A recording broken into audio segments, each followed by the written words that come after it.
आज देश में श्री रामचरितमानस को लेकर बहुत सारे विवाद खड़े हो गए।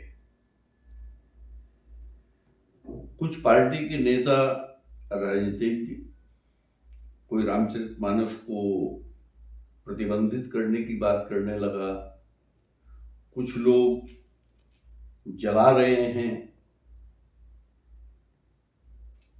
और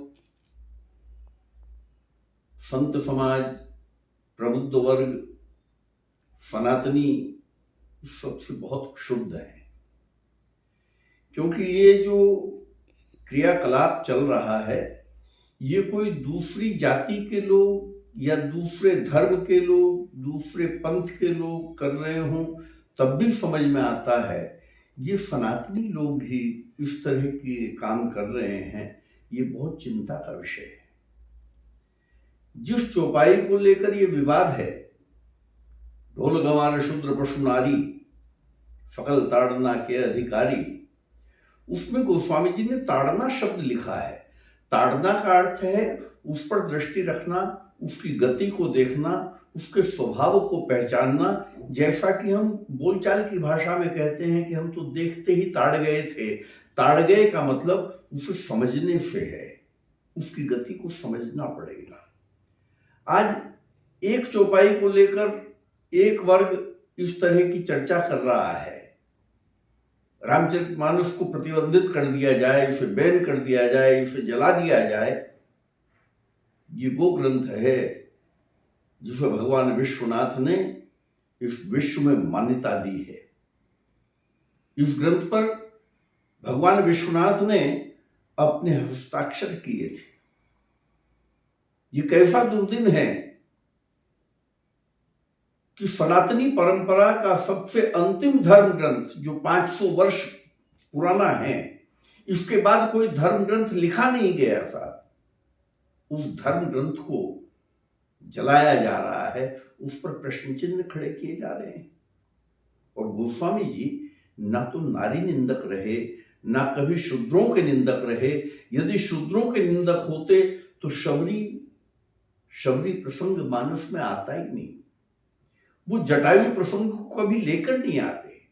और बहुत महत्व की बात तो ये है कि जिस राम ने अनादि विभीषण को भी गले से लगाया हो, जिसने पशु पक्षियों को गले से लगाया हो, उसके आ रहे हैं। और गोस्वामी जी ना तो नारी निंदक रहे, ना कभी शूद्रों के निंदक रहे।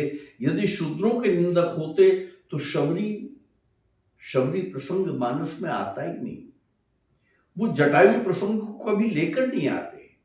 और बहुत महत्व की बात तो ये है कि जिस राम ने अनादि विभीषण को भी गले से लगाया हो, जिसने पशु पक्षियों को गले से लगाया हो, उसके चरित्र में शूद्रों से अगर परहेज होता, शूद्रों को यदि मान्यता ना होती, तो कभी भी राम ना तो केवट को चरण धोने देते और ना ही कभी निषाद राज गुह को अपने हृदय से लगाते। जिन लोगों ने मानस को पढ़ा नहीं है, वो लोग मानस पर उंगली उठा रहे हैं। श्री मानस जी में गोस्वामी जी ने किसी के साथ पक्षपात नहीं किया है। गोस्वामी जी ने तो यहां तक लिखा है कि विप्र निरक्षर लोलुपकामी निराचार फट भ्रष्ली स्वामी। ब्राह्मण कैसे होंगे? निरक्षर होंगे, उनका आचरण नहीं होगा, निराचार, फट होंगे, मूर्ख होंगे, वृष्णि स्वामी जो कामुक होंगे। संतों के लिए लिखा है, तपस्वी धनवंत दरिद्र ग्रही। तपस्वी जो जगत में कहलाएंगे वो धनवान होंगे और दरिद्र होंगे गृहस्थ। गोस्वामी जी ने तो यहां तक लिखा है कि जाके नखर जटा विशाला, सोई प्रसिद्ध तापस कलिकाला, पंडित सोई जो गाल बजावा। पंडितों के लिए भी लिखा है, ब्राह्मणों के लिए भी लिखा है, तथा कथित संतों के लिए भी लिखा है। ठीक इसी तरह से उन्होंने शूद्रों के लिए भी लिखा है। शूद्र वो है जो छोटा सोचता है, जिसका सोच छोटा है। और जो लोग आज ये सोच रहे हैं, जिनका सोच ऐसा है कि ये केवल हमारे लिए कहा गया है, निश्चय ही उनका सोच छोटा है, इसलिए वो कह रहे हैं कि गर्व से कहो हम शूद्र हैं। ये शुद्रता की पहचान है। यही तो गोस्वामी जी कहना चाहते थे। इसलिए अपने आप को देखो, और मानस तुम्हें आईना दिखाता है। मानस एक दर्पण है जिसमें तुम अपने आप को देख सकते हो। बस।